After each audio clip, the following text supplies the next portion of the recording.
Safira, kalau kamu nanti married terus lahir anak, kamu mau nggak kasih nama anak kamu Yudas? Mau? Nggak terlalu ngetren. Emang nih kalau milenial maunya ngetren gitu, kayak Bayang Jun, Wong Bin, Korea itu ya. Dia, kalau kamu nikah, terus anak kamu lahir, kamu mau nggak kasih nama anak kamu Yudas? Enggak. Nama Yudas itu artinya terpujilah Tuhan. Ini variasi dari nama Yehuda, bahasa Ibrani Yudah. Iskariot itu adalah orang Keriot. Jadi Yudas Iskariot itu dari namanya udah ketahuan dia adalah orang Keriot. Nama bapaknya adalah Stefanus Iskariot. Yudas Iskariot ini melepaskan semuanya, bahkan pekerjaannya. Tidak disebutkan apakah Yudas Iskariot ini sudah married atau belum, dan tidak juga disebutkan apa pekerjaannya sebelum mengikut Yesus. Si Yudas Iskariot ini juga melepaskan semuanya, meninggalkan papa mamanya, atau mungkin kalau dia menikah dia meninggalkan istrinya, anaknya, untuk mengikut seseorang yang luar biasa ini yang namanya Yesus Kristus. Mari kita kembali ke fitrah kita yang semula, menjadi anak Tuhan dan menjadi murid-murid Kristus yang siap dibentuk. Itulah fitrah kita sebagai anak-anak Tuhan. Kerjakan keselamatanmu dengan takut dan gentar, dan kembali lagi kepada fitrah kita sebagai anak-anak Tuhan Yesus dan murid-murid Tuhan Yesus. Biarlah kami tetap bersuka di dalam Kau Tuhan. Jalanan boleh sepi Tuhan, tetapi biarlah hati kami tetap ramai oleh berkat-berkat-Mu Tuhan. Terlebih lagi oleh kehadiran-Mu Roh Kudus dalam hidup kami. Jalanan boleh sepi, tetapi biarlah hati kami tetap diramaikan oleh kehadiran api yang menyemangati terus kehidupan kami. Dan biarlah saat ini kami akan mendengarkan firman-Mu. Ampuni terlebih dahulu dosa-dosa dan kesalahan kami. Sucikan kami semua dengan darah-Mu yang kudus, dan kiranya kuasa darah-Mu itu juga melingkupi seluruh ruangan ini, sehingga kuasa-kuasa kegelapan iblis dan roh-roh jahat tidak dapat mendekat masuk ke dalam ruangan ini. Segala kuasa-kuasa kegelapan yang berusaha mencuri kebenaran firman Tuhan, di dalam nama Yesus dipatahkan kuasanya. Kami perintahkan, hai setan, keluar dalam nama Yesus. Saat ini biarlah Kau sederhanakan Roh Kudus pemberitaan firman-Mu ini, dan biarlah kami memiliki telinga seorang murid, hati seorang murid yang mau belajar, terlebih lagi hati yang mau dibajak. Dan biarlah firman-Mu berbuah-buah dalam kehidupan kami senantiasa 30, 60, bahkan 100 kali lipat. Dalam nama Yesus yang siap mendengarkan firman Tuhan, katakan haleluya. Terima kasih buat pengurus kaum wanita, khususnya Ibu Ketua kita Cik Maria, yang WA saya minta saya bawa firman Tuhan. Jujur waktu itu sebenarnya saya lagi edit video, jadi data biasanya saya matiin, cuman airplane. Tapi kali itu entah kenapa saya hidupin lagi data seluler dan masuklah pesan itu. Saya bilang siap. Ya kalau disuruh pelayanan siap. Dan saat ini tidak berlama-lama lagi saya akan membawakan firman Tuhan mengenai seseorang yang kontroversial, jenis kelaminnya laki-laki.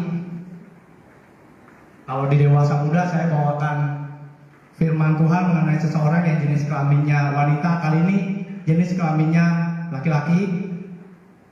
Dan saya percaya ibu-ibu maupun orang-orang tua pasti tidak akan mau memberikan nama ini kepada anaknya, karena nama ini mengandung maksudnya nama ini mengundang image bahwa terjadi pengkhianatan. Ada yang tahu? Yudas Iskariot. Saya pengen tanya sekarang. Ini kalau emak-emak pasti udah tahu jawabannya. Safira, kalau kamu nanti married terus lahir anak, kamu mau nggak kasih nama anak kamu Yudas? Mau? Nggak terlalu ngetren. Emang nih kalau milenial maunya yang ngetren gitu, kayak Bayong Jun, Wong Bin, kayak Bayong Jun, Wong Bin, kayak Bayong Jun, Wong Bin. Korea itu ya. Siapa ya? Ini yang paling, ini anak STT yang paling senior dah. Dia. Kalau kamu nikah, terus anak kamu lahir, kamu mau nggak kasih nama anak kamu Yudas? Enggak. Nah, kalau mama udah pasti tahu. Meski demikian, arti nama Yudas itu sebenarnya bagus banget. Tetapi karena terjadi sesuatu yang sampai sekarang diceritakan karena keburukannya, maka nggak ada satupun orang tua yang mau kasih nama Yudas pada anaknya ketika anak ini lahir. Nama Yudas itu artinya terpujilah Tuhan. Ini variasi dari nama Yehuda, bahasa Ibrani Yudah.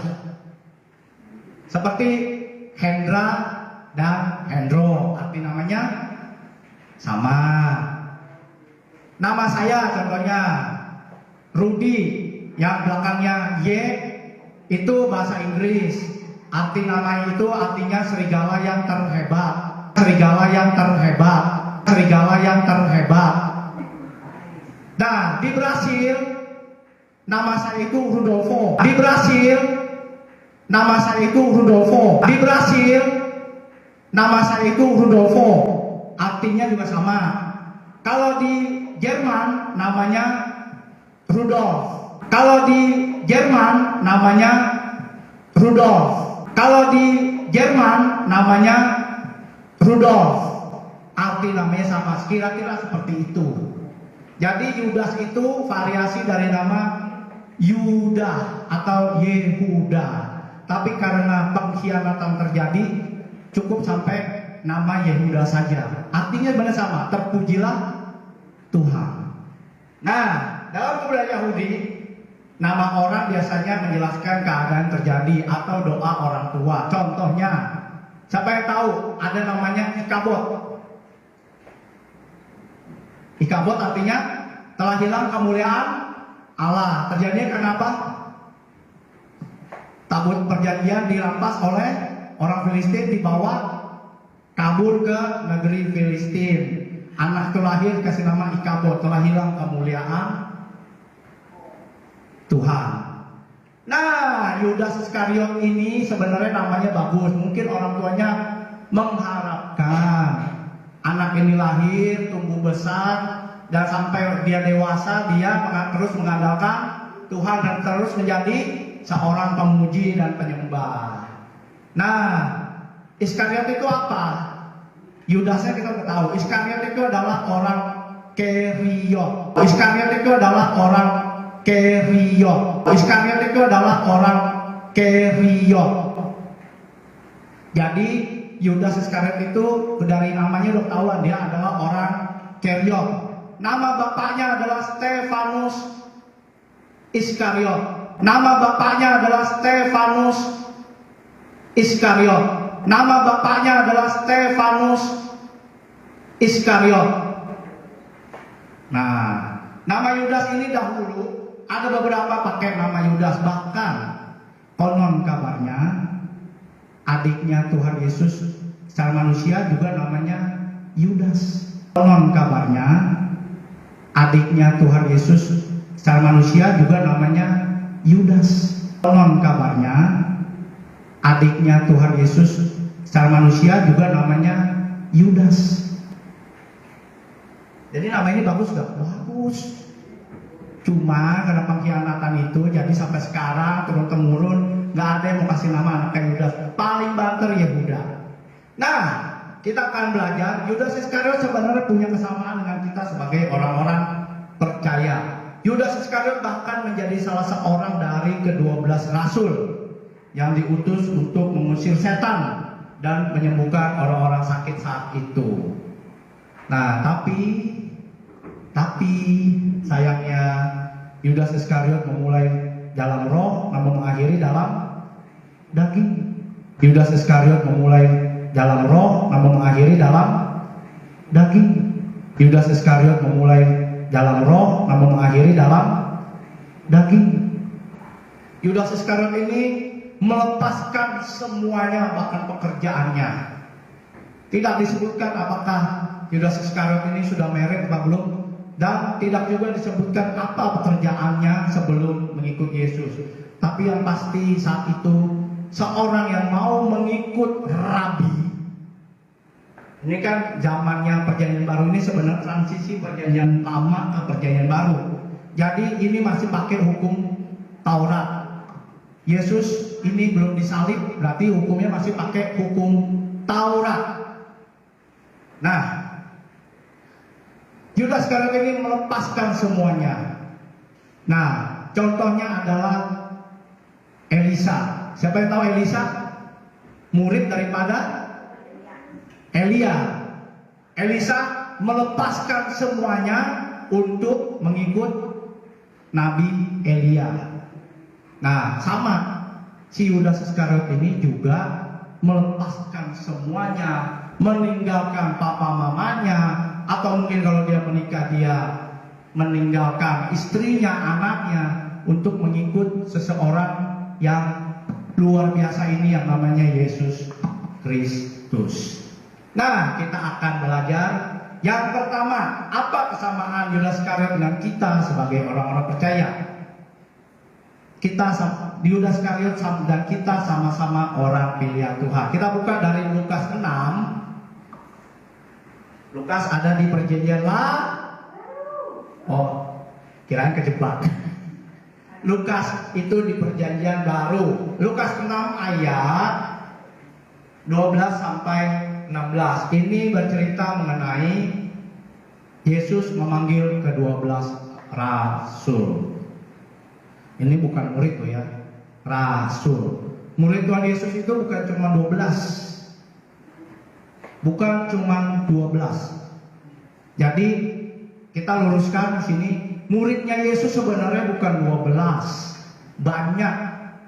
Ada 500, sekitar 500 murid. Ada 500, sekitar 500 murid. Ada 500, sekitar 500 murid. Tahu dari mana? Pada saat Yesus Kristus naik ke surga, disaksikan oleh 500 murid. Dari 500 murid ini, Yesus memilih ke-12 rasul. Apa yang dilakukan? Apakah Yesus Kristus sembarangan dalam memilih rasul? Kita baca sekarang. Yesus memanggil ke-12 rasul. Pada waktu itu pergilah Yesus ke bukit untuk berdoa, dan semalam-malaman ia berdoa kepada Allah. Bayangin loh, berdoa bukan cuma 5 menit, bukan cuma 10 menit, semalam-malaman. Ketika hari siang, bukan cuma pagi loh, ini siang loh. Siang kira-kira jam berapa ya? Ya, jam 12 ya. Kita ambil kesepakatan sini kira-kira jam 12 siang. Ia memanggil murid-muridnya kepadanya, lalu memilih dari antara mereka 12 orang yang disebutnya rasul.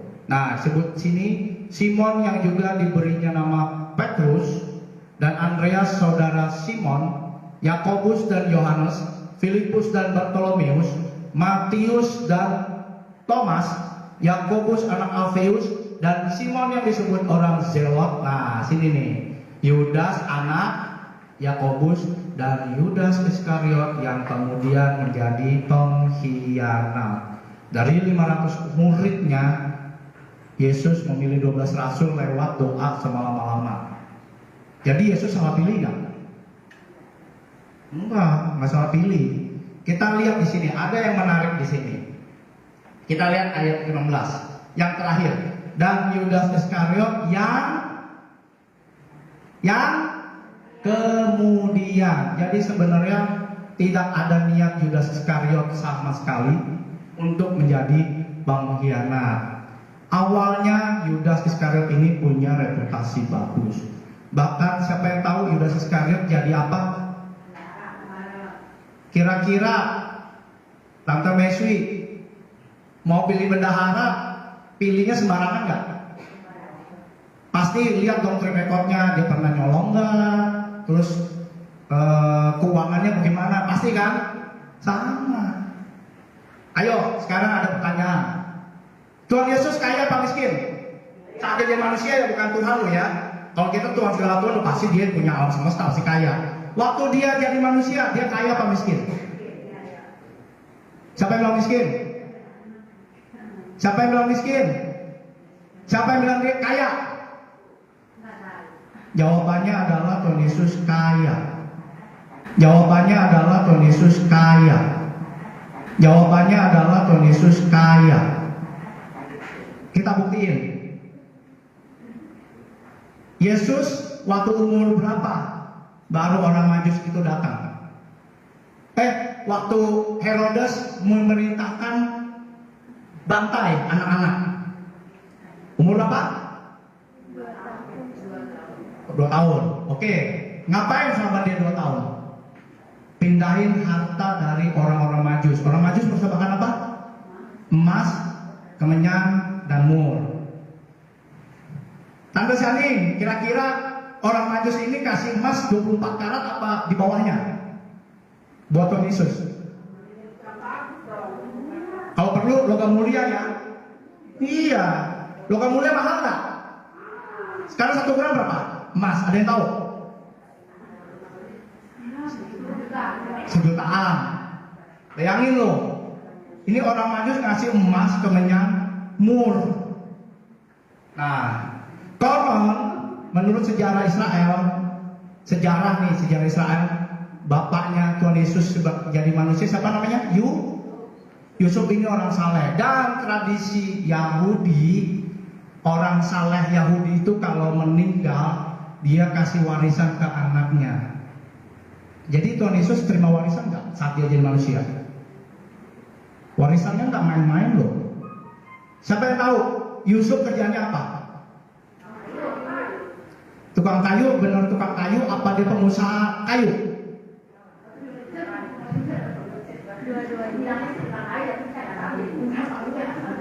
Bukan tukang kayu, dia adalah bosnya mebel. Bukan tukang kayu, dia adalah bosnya mebel. Bukan tukang kayu, dia adalah bosnya mebel. Siapa yang tahu Presiden Jokowi kerjanya apa? Dia ikut bantuin kan? Tapi dia pengusaha. Itulah samanya Yusuf sama Presiden kita Jokowi itu. Jadi Tuhan Yesus kaya nggak? Dia punya duit banyak nggak? Kalau dia mau pilih bendahara, kira-kira bohong bolok nggak? Atau sembarangan nggak? Kagak. Tuhan Yesus gitu-gitu juga pintar. Ada 2 kandidat, si Matius, pemungut cukai, dan Yudas. Kalau pemungut cukai kira-kira tahu duit nggak? Tahu. Lo orang mainannya dia. Tapi Tuhan Yesus melihat Matius masih bisa tergoda, masih rentan dengan godaan duit. Maka akhirnya dia pilihlah Berarti targetnya bagus gak Yudas Iskariot? Bagus, awalnya bagus.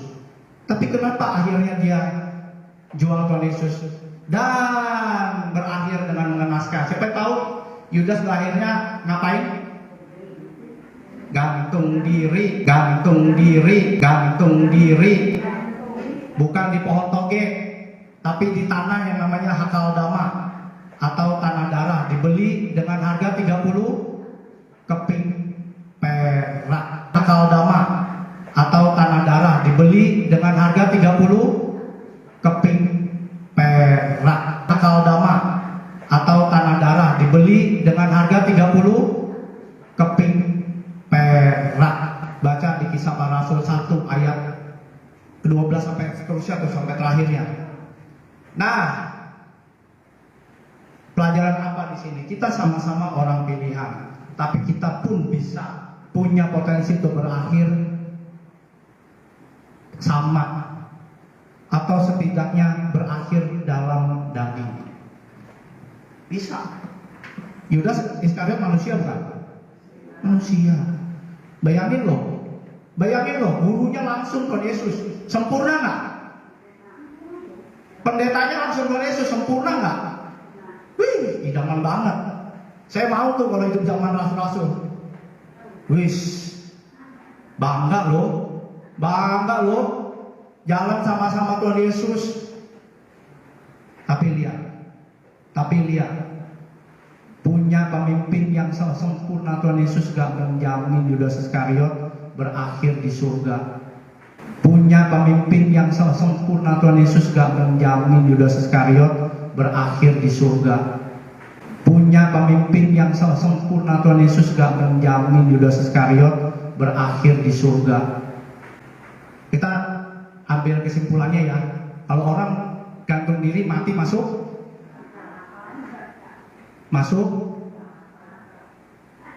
neraka Syaiton Nirozim, setan yang terkutuk. Itu kata saudara sepupu kita. Nah, kita baca dari 2 Petrus 1 ayat 3 sampai 10. Kenapa Yudas Iskariot ini memulai dengan roh dan mengakhiri dengan daging? Nah, saya bacakan di sini. Karena kuasa ilahiyah telah menganugerahkan kepada kita segala sesuatu yang berguna untuk hidup yang saleh oleh pengenalan akan Dia yang telah memanggil kita oleh kuasanya yang mulia dan ajaib. Jadi ketika kita menerima Tuhan Yesus, Tuhan kasih kita kuasa ilahi.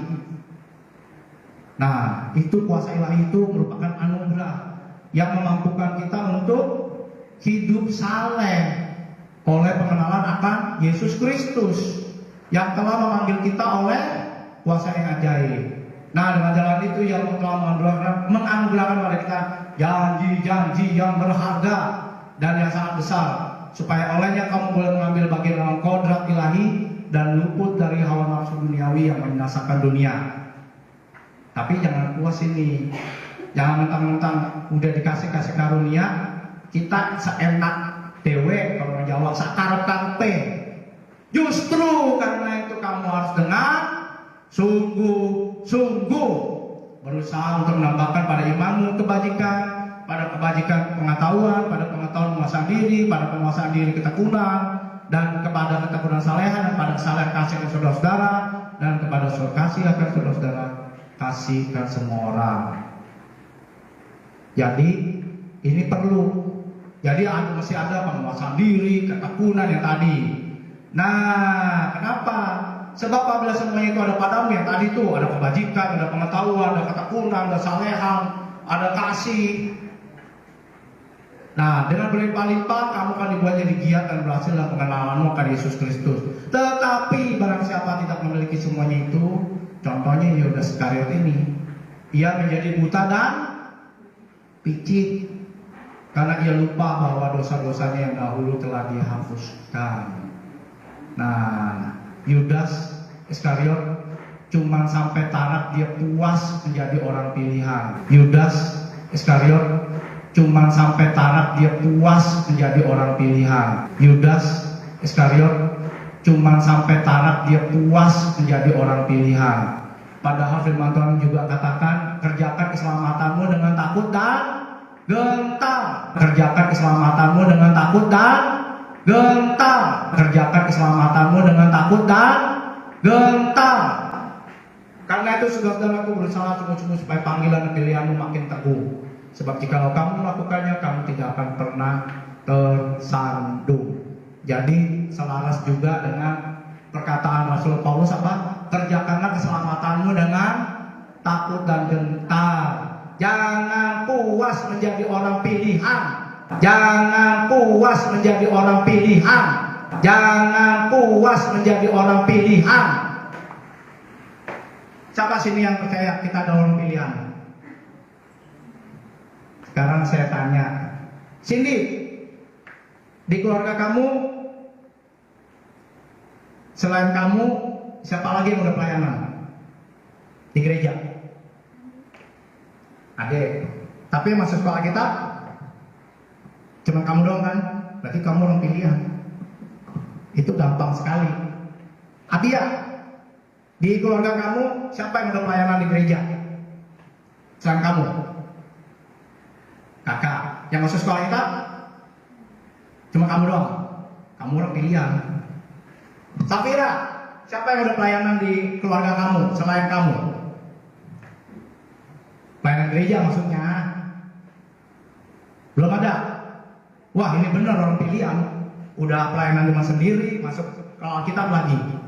Tapi jangan puas sampai jadi orang pilihan.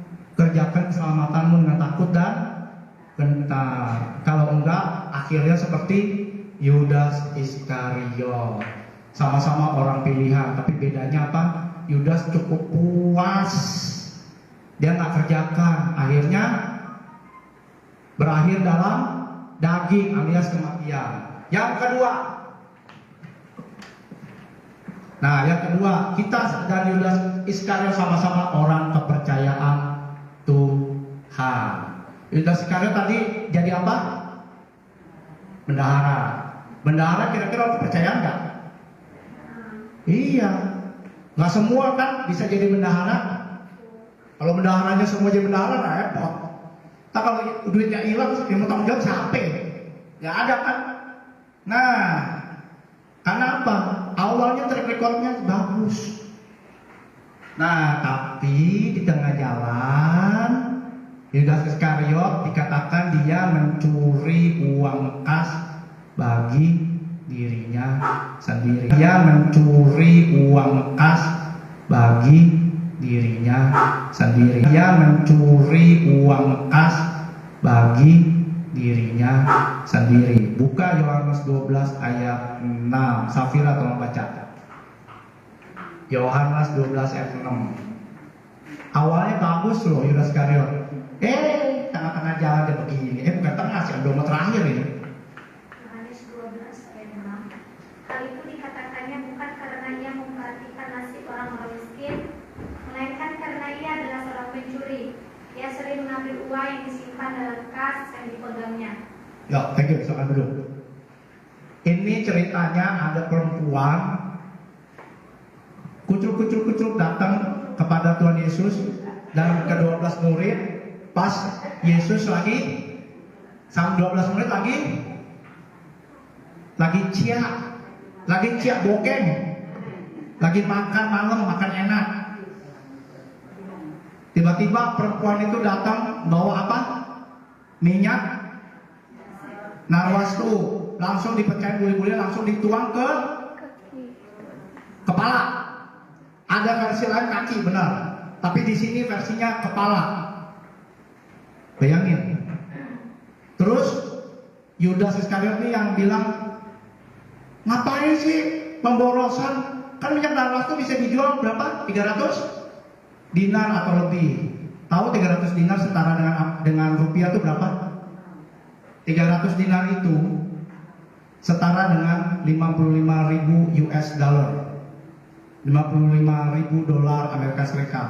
Sekarang kalau dijadikan kurs rupiah itu sekitar 800 juta rupiah. Sekitar 800 juta rupiah. Sekitar 800 juta rupiah. Bayangin. Itu UMR Jakarta sekarang berapa? Ada yang tahu UMR Jakarta sekarang berapa? Ya taruh 5 ya. Berarti kalau 800 juta, berarti mesti berapa bulan tuh dia kumpulin? 1000, berapa ya? 8.000, 8.000 800 juta, buset. Bayangin loh, itu berharga banget. Tapi 800 juta ini mau diciak sendirian sama Yudas Iskariot. Ini banyak ya, versinya di Matius, di Markus ada, di Yohanes ada. Tapi yang telok-telok hanya Yohanes yang bilang karena ia seorang pencuri. Nah, Yudas Iskariot bahkan terakhir dia rela jual Yesus karena apa? Cien, hepeng. Kalau dalam bahasa Manadonya doi, fulus. Bayangin loh, berapa dia jual Tuhan Yesus berapa? 30 keping perak. Wah loh, bayangin. Ini di Matius 26 ayat 14 dan 16 nih kita nggak usah baca. Jadi ceritanya dia berunding dengan imam kepala. Si Yudas bilang kalau buat serangan Yesus balasannya apa? Dikasih 300 keping 30 keping perak. Nah, tapi saya mau tanya, apakah Yudas Iskariot saat itu benci Yesus? Siapa yang bilang enggak? Siapa yang bilang iya? Jawabannya adalah sedikit pun tidak ada rasa kebencian. Sedikit pun tidak ada rasa kebencian. Sedikit pun tidak ada rasa kebencian. Tahu kenapa Yudas menjual Yesus? Ada yang tahu ceritanya? Yudas Iskariot datangin Tuhan Yesus saat di Taman Getsemani itu dia bawa apa? Tentara Romawi. Kenapa dia harus bawa tentara Romawi? Ada yang bisa tebak gak? Kenapa dia harus bawa tentara Romawi gitu banyak? Israel satu dijajah oleh siapa? Bangsa Romawi. Nah, Tuhan Yesus satu terkenal gak? Terkenal. Dia adalah tokoh yang kontroversi, fenomenal. Yudas Iskariot berpikir dengan penangkapan itu bisa membangkitkan perlawanan orang Yahudi kepada orang Romawi. Tetapi ternyata salah. Begitu Yudas Iskariot tahu gurunya ini jatuh hukuman mati, nyeselnya setengah ampun. Nyeselnya setengah ampun. Nyeselnya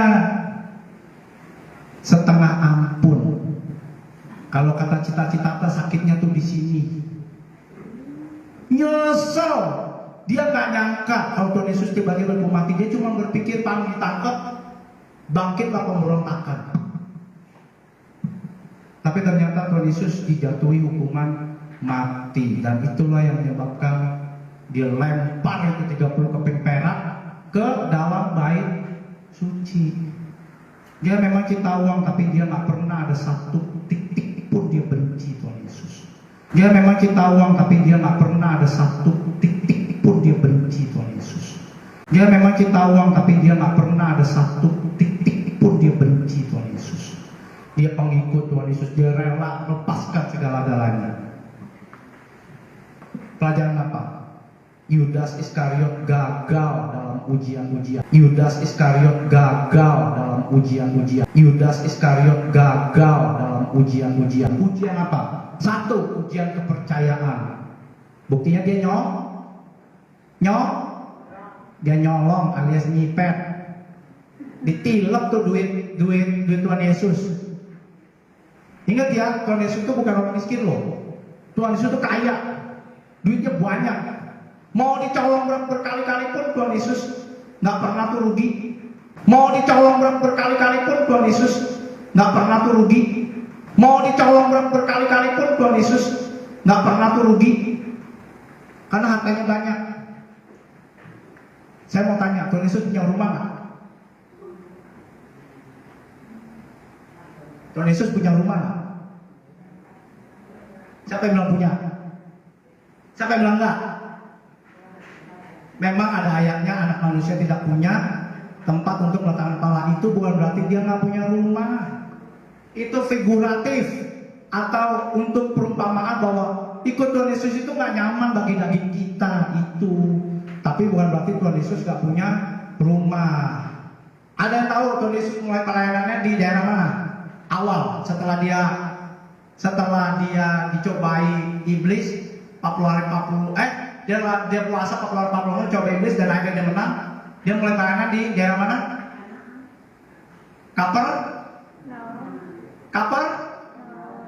Base campnya itu adalah Kapernaum. Kalau kayak kaum pria, base campnya itu sekretariat satu. Itu base campnya. Yesus juga pelayanannya ada base campnya. Rumahnya juga ada di Kapernaum. Rumahnya juga ada di Kapernaum.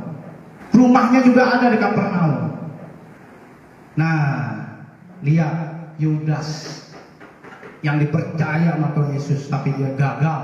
Ujian kepercayaan satu, dia gagal. Ujian Mammon, tahu Mammon apa? Ya, Sien atau Hepeng, fulus. Buktinya apa? Dia mencuri uangnya Tuhan Yesus. Ujian kejujuran udah pasti, dan ada ujian kemurahan hati. Dari mana kita tahu? Per bulan berarti dari penghasilan kita berapa persen yang harus dikembalikan ke Tuhan? 90%-nya punya siapa? Ayo, 10% kan dikembalikan kepada Tuhan. 90%-nya punya siapa? Ayo. Ini paradigmanya masih dibenerin dulu nih. 10% dikembalikan ke Tuhan, bener ya? Per bulan. 90% punya siapa?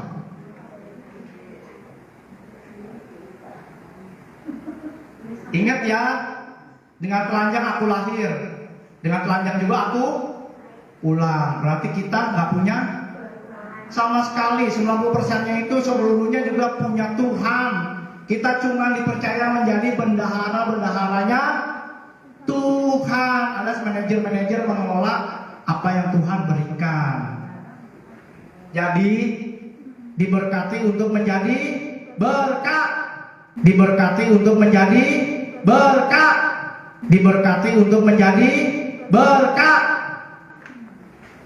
Jadi yang 90% itu ada juga ujian kemurahan hati. Barang siapa memberi, dia akan diberi. Siapa yang memberi, ada yang di Amsal bilang apa? Ada orang yang memberi berlimpahan tapi tidak menjadi miskin. Ada orang yang medis terampun. Tahu medit ya? Pelit tapi selalu berkekurangan. Ujian kemurahan hati juga Yudas sekarang gagal. Kita bisa nggak potensi seperti ini? Sangat-sangat dan sangat bisa. Yudas yang rasul aja bisa, apalagi kita. Jadi berusaha sungguh-sungguh jaga hati dengan segala kewaspadaan, karena dari situlah terpancar kehidupan. Jaga hati dengan segala kewaspadaan, karena dari situlah terpancar kehidupan. Jaga hati dengan segala kewaspadaan, karena dari situlah terpancar kehidupan. Berusaha dengan sungguh-sungguh agar kita dapat lulus dalam ujian-ujian yang Tuhan berikan. Ketiga, Yudas Iskariot dan kita semua sama-sama mengikut Yesus Kristus. Sama. Bahkan Yudas masih lebih. Dia melepas semua sesuatu, segala sesuatunya, pekerjaannya. Mungkin kalau dia menikah, dia meninggalkan istri anaknya. Seperti rasul-rasul lainnya, Petrus, Andreas, Yakobus, Yudas. Bahkan Tuhan Yesus tinggalin nggak? Waktu dia pelayanan dia sebagai manusia, tinggalin juga keluarganya. Buktinya apa? Dalam satu kisah di mana dia sedang melayani, ibunya dan saudara-saudaranya ngampirin dia tapi nggak bisa, kehalang kan karena saking banyaknya orang. Itu tandanya apa? Dia meninggalkan juga segala sesuatu. Ingat ya, Tuhan Yesus setelah dia itu masih ada adik-adiknya ya. Salah satu namanya juga Yudas. Adik Tuhan Yesus juga ada namanya Yudas. Satu lagi juga namanya Yakobus. Keren tuh sebenarnya nama Yudas. Cuma sayang nih, terkontaminasi oleh Yudas Iskariot. Awalnya Yudas Iskariot melepaskan segala sesuatu dan mengikuti Yesus. Di tengah perjalanan dia tidak mengikut dengan segenap hati. Di tengah perjalanan dia tidak mengikut dengan segenap hati. Di tengah perjalanan dia tidak mengikut dengan segenap hati. Kita bisa nggak potensi seperti itu? Bisa. Awalnya berapi-api, ternyata api-apinya itu cintanya cuman sebatas soda Coca-Cola, soda Sprite, soda Fanta, yang paling ketara soda Coca-Cola. Udahnya sodanya hilang, cintanya ikut hilang. Nah, ini Markus 14 ayat 3 sampai 6. Yang tadi Yohanes 12 itu sama, dia ada di Betania. Minyak itu ke atas kepala Yesus tuh, kepala juga ada yang di kaki. Nah, di sini yang menarik adalah buat apa pemborosan itu? Tahu kata pemborosan itu apa? Artinya apa? Nggak layak. Siapa ya? Siapa yang lagi ini? Tante Sambina, mau nggak beli barang harga 1 juta, tapi kualitasnya 100.000? Enggak, harganya 1 juta, tapi kualitasnya cuma 100.000. Pemborosan itu kan, itu seperti itu. Layak nggak? Nggak layak. Pemborosan itu artinya yang nggak layak. Nah, bagi Yudas Iskariot, Yesus Kristus itu nggak layak menerima barang sebagus minyak narwastu itu yang harganya 800 juta rupiah. Bagi Yudas Iskariot, Yesus Kristus nggak layak menerima penyembahan se-ekstrim itu dari seorang wanita yang konon namanya juga Maria. Tapi bukan Maria Magdalena ya, bukan. Maria Magdalena itu orang kaya. Dia adalah salah satu dari perempuan-perempuan kaya yang mengikut Tuhan Yesus. Itu Maria Magdalena. Maria Magdalena itu orang kaya. Dia adalah salah satu dari perempuan-perempuan kaya yang mengikut Tuhan Yesus. Itu Maria Magdalena. Maria Magdalena itu orang kaya. Dia adalah salah satu dari perempuan-perempuan kaya yang mengikut Tuhan Yesus. Itu Maria Magdalena. Harus diluruskan. Karena ada yang menafsirkan Maria Magdalena itu adalah seorang perempuan yang daripadanya 7 roh jahat dilepaskan. Bukan dia. Maria Magdalena itu adalah orang kaya yang ikut mensupport pelayanannya Tuhan Yesus. Nah, bagi Yudas Iskariot, Yesus Kristus tidak layak menerima penyembahan semulia yang dilakukan oleh wanita tersebut. Pemborosan. Nah, apa aplikasi Alkitab ini? Udahlah, ngapain sih pelayanan dari pagi, dari hari Minggu, dari pagi lu sampai malam? Ngapain lu menjadi pendeta lu? Udahlah, gak usah serius-serius lah ikut Tuhan. Kalau ada seperti itu tandanya apa? Udah terjangkit rohnya Yudas Iskariot.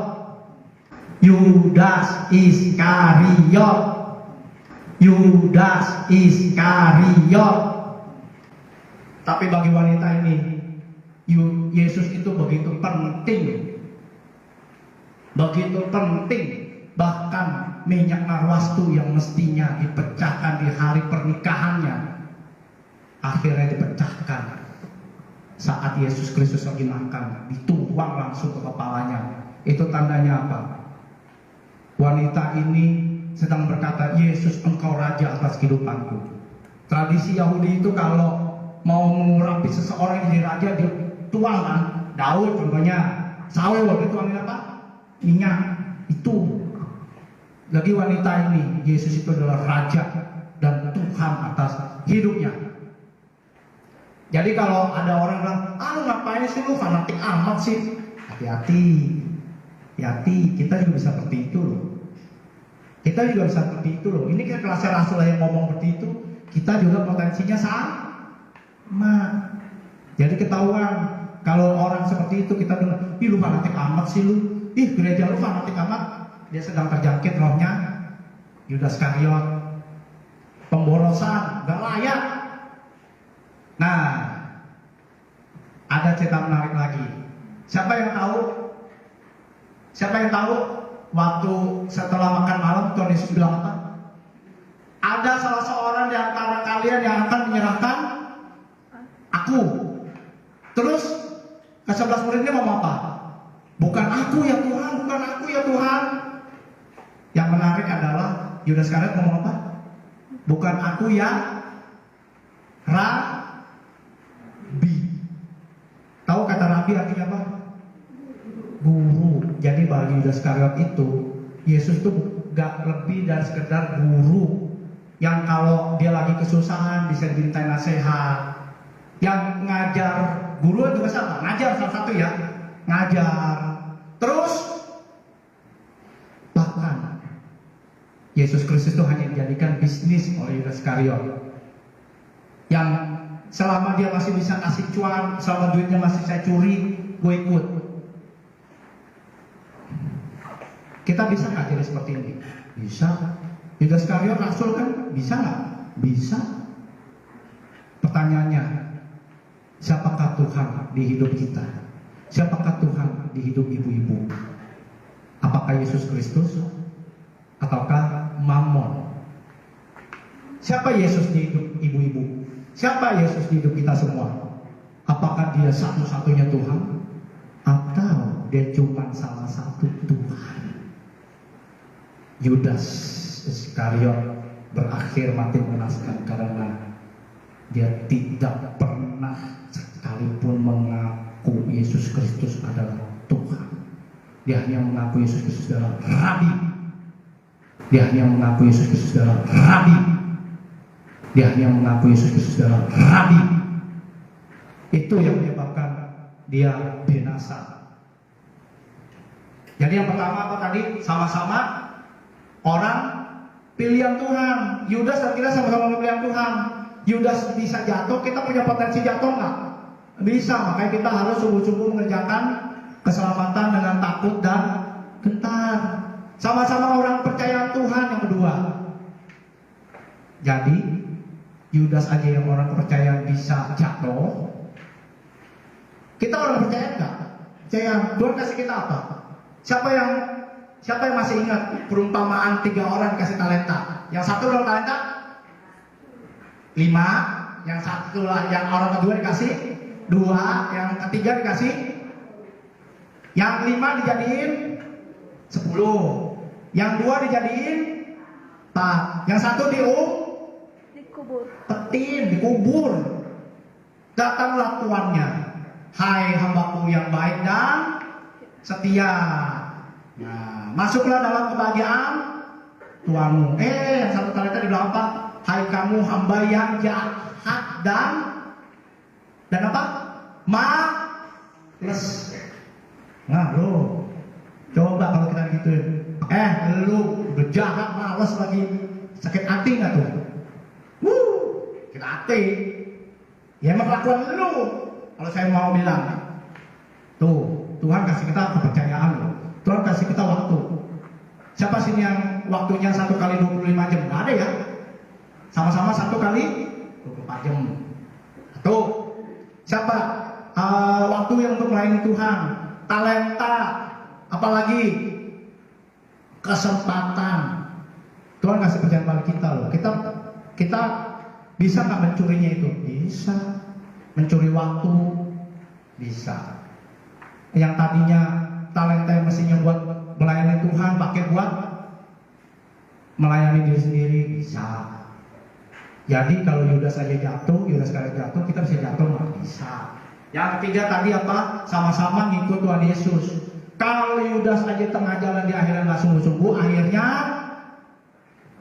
kita juga bisa jatuh. Jati, bisa jatuh. Kalau kita nggak ikut Tuhan dengan sungguh-sungguh. Kuncinya apa? Jagalah hatimu dengan segala kewaspadaan. Kalau waspada, kira-kira waspada gimana? Siapa sih ibu-ibu yang pernah ikut siskamling? Biasa bapak-bapak ya. Tapi kalau waspada kira-kira kayak gimana? Dilihatin terus kan. Jadi ada cerita. Ini anak-anak STT bukan dari sini, bukan.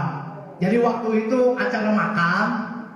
Jadi ada satu STT ini ngeluh, tiap dia doa, kan dia kasih nasi, ikan goreng.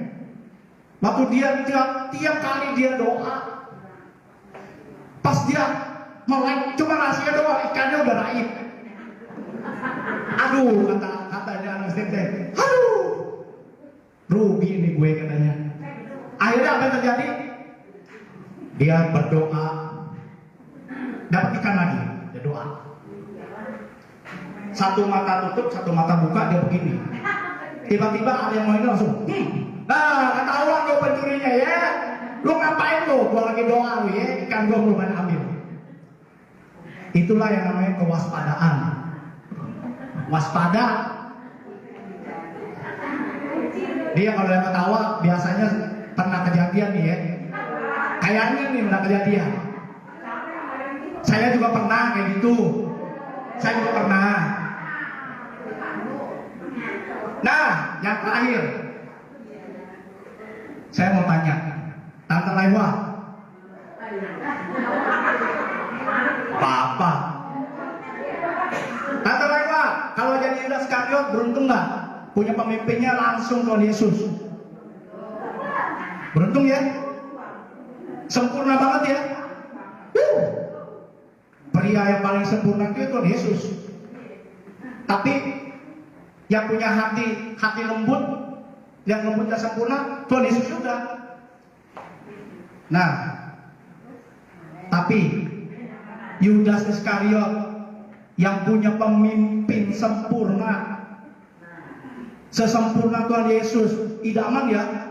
Mau nggak punya komsel, ketuanya langsung Tuhan Yesus? Siapa yang nggak mau? Bayangin, Yudas Iskariot sebenarnya masih beruntung loh. Bukan hanya pimpinan komselnya Tuhan Yesus, teman-temannya sama-sama rasul yang menyembuhkan.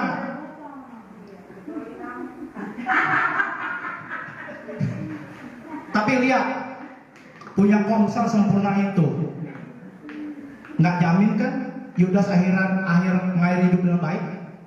Kenapa? Ada faktor yang satu ini, tanggung jawab pribadi. Tanggung jawab pribadi. Tanggung jawab pribadi.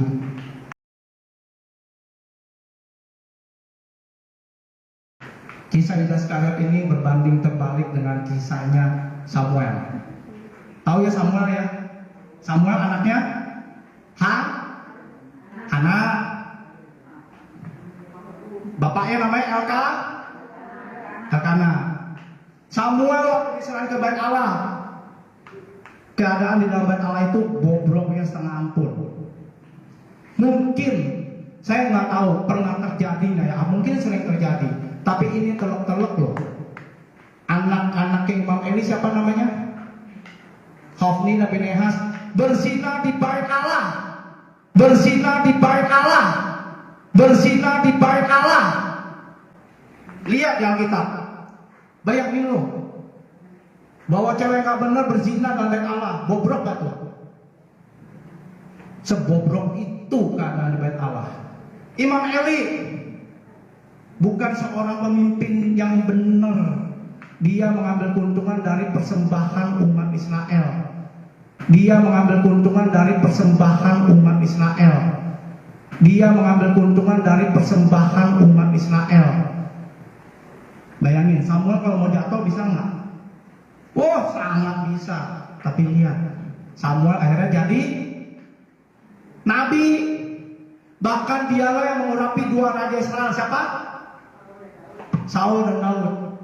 Bayangin loh, yang satu sesempurna Tuhan Yesus, lingkungannya juga enak, sempurna. Yang satu bobroknya sempurna, bukan kudusnya sempurna. Bayangin, anak-anak imam atau anak-anak pendeta berzina. Contoh dalam itu, pikirnya apa? Kalau terjadi anak-anak pendeta berzina dalam bait Allah, pemikiran kalian apa? Pantas dihukum mati kalau zaman hukum Taurat. Pantas dihukum mati kalau zaman hukum Taurat. Pantas dihukum mati kalau zaman hukum Taurat. Tapi lihat Samuel hidup di bait Allah. Tapi kok dia bisa benar? Karena dia punya tanggung jawab pribadi. Punya pemimpin yang sempurna Tuhan Yesus, nggak jaminan tuh. Akhirnya dia mati gantung diri. Aduh, kebenarannya adalah kita tetap dapat jadi orang benar meskipun kita tinggal dalam lingkungan yang bobrok dengan pemimpin yang bobrok. Yang satu pimpinannya langsung Tuhan Yesus, ketua komselnya langsung Tuhan Yesus. Yang satu lagi ketua komselnya bobroknya panah, amit-amit cabang bayi, Imam Eli. Lingkungannya anak-anak Imam Eli bobroknya seamit-amit cabang bayi, berzina di bait Allah. Buset gak tuh? Kalau orang Betawi bilang buju buneng, tobat, gue tobat. Apa? Aduh. Tapi lihat bedanya. Samuel bisa jadi nabi, yang satu matinya gantung diri. Jadi ingat, Yudas dan kita sama-sama potensinya sama. Sama-sama bisa jatuh, sama-sama bisa mengakhiri hidup tidak dalam Tuhan. Saya pun juga punya potensi seperti itu. Ini firman Tuhan sebelum saya sampaikan ini juga kena buat diri saya. Pasti sebelum saya nunjuk orang, empatnya ini nunjuk ke saya. Itu pasti. Jadi ingat, jangan puas hanya jadi orang pilihan. Jangan puas hanya jadi orang percayaan. Kita dipercaya benar, tapi kalau kelola yang nggak baik. Tante Messi, kalau punya bendahara suka nyolong, Tante Messi apain? Nggak dilaporin polisi, udah bagus ya? Ya nggak? Pecat. Bayangin, kalau kita nggak bisa kelola apa yang Tuhan kasih, kira-kira kita bisa dipecat sama Tuhan? Bisa. Mending kalau dipecatnya itu doang. Kalau langsung innalillahi wa inna ilaihi rajiun, oh my God jadinya. Sama-sama ngikut Tuhan Yesus, tapi ujung-ujungnya belum tentu baik. Ingat, Yudas saat ini ada di neraka, saya yakin. Dia mungkin nyesel, tapi penyesalan udah gak ada gunanya. Dia kebakar terus di api neraka. Ya, bayangin. Dan sama-sama punya tanggung jawab pribadi. Makanya Rasul Paulus bilang apa? Kerjakan keselamatanmu dengan takut dan gentar. Jadi intinya sekarang, ibu-ibu, mumpung dalam masa-masa Idul Fitri, mari kita kembali ke fitrah kita yang semula. Mari kita kembali ke fitrah kita yang semula. Mari kita kembali ke fitrah kita yang semula. Menjadi anak Tuhan dan menjadi murid-murid Kristus yang siap dibentuk. Itulah fitrah kita sebagai anak-anak Tuhan. Jadi apa yang kita lakukan sebagai anak-anak Tuhan dan Kristus? Kerjakan keselamatanmu dengan takut dan gentar. Tambahkan dalam iman kita kebajikan, pengetahuan, kesetiaan, ketekunan, pengetahuan, apalagi tadi itu kasih. Kalau nggak ada semuanya itu, akhirnya seperti Yudas Iskariot, cukup puas jadi murid Kristus, orang pilihan, orang percayaan, tapi di tengah jalan malah nyolongin duit Tuhan Yesus. Kita bisa nggak tengah jalan nyolong berkat-berkat Tuhan? Bisa. Nyolong waktu? Bisa. Potensi sama kan? Sama. Jadi yang terakhir sekali lagi, ini udah berapa kali saya ngomong ya, kerjakan keselamatanmu dengan takut dan gentar, dan kembali lagi kepada fitrah kita sebagai anak-anak Tuhan Yesus dan murid-murid Tuhan Yesus. Siapa yang mau kembali ke fitrahnya yang semula? Jadi anak-anak Tuhan Yesus yang mau dibentuk, jadi murid-murid yang mau dengan Tuhan. Siapa yang mau? Mari kita tunduk kepala. Firman Tuhan sudah sampai di sini.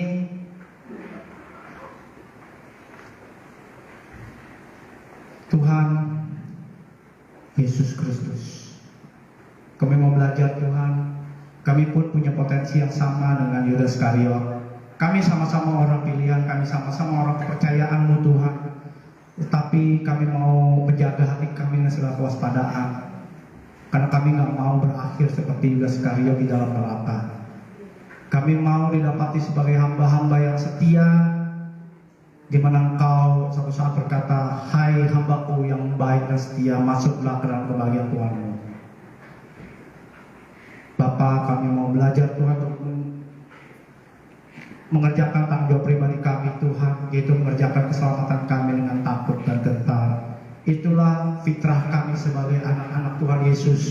Itulah fitrah kami sebagai murid-murid Yesus Kristus yang siap dibentuk, yang siap dibajak, yang siap untuk diproses kehidupan kami, agar kami dapat menjadi serupa dengan gambaran Yesus, agar kami dapat semakin bersinar seperti bintang di langit, agar kami semakin memancarkan kemuliaan Yesus Kristus. Bapa, kami percaya meskipun hamba-Mu nggak sempurna dalam mengerjakan firman ini, tapi Roh-Mu yang kudus sanggup untuk membuat firman ini menjadi rema, bahkan menjawab setiap kebutuhan kami satu persatu. Terima kasih Tuhan untuk awas-awasan ini, untuk peringatan untuk kami tidak menjadi seperti Yudas Iskariot yang berakhir di neraka, yang memulai dengan roh tapi mengakhiri dengan daging. Kami mau memulai dengan roh dan kami akan akhiri juga dan di garis finish seperti Rasul Paulus yang mengakhiri pertandingan dengan baik. Terima kasih Bapa, terima kasih semua Roh Kudus. Meteraikan firman ini Roh Kudus, dan biarlah berbuah-buah 30, 60, 100 kali lipat. Biar api Roh Kudus terus menyala dalam kehidupan kami, agar firman Tuhan ini dapat terus kami lakukan, dan kami juga dapat menjaga hati kami dengan segala kewaspadaan. Kami akan terus mengerjakan keselamatan kami dengan takut dan gentar. Dalam nama Yesus yang diberkati oleh firman Tuhan ini, katakan amin. Tinggalkan, janjinya adalah kemenangan, janjinya adalah kemenangan. Tetap bersyukur, hai jiwaku. Yesus selalu pegang kendali, Yesus selalu pegang kendali. Kuasanya tak pernah berakhir, kuasanya tak pernah berakhir. Percaya dan berserah, percaya dan berserah. Badai pasti berhenti, karena Yesus selalu pegang kendali. Katakan percaya dan berserah, percaya dan berserah. Badai pasti berhenti, amin. Karena Yesus selalu pegang kendali. Percaya dan berserah.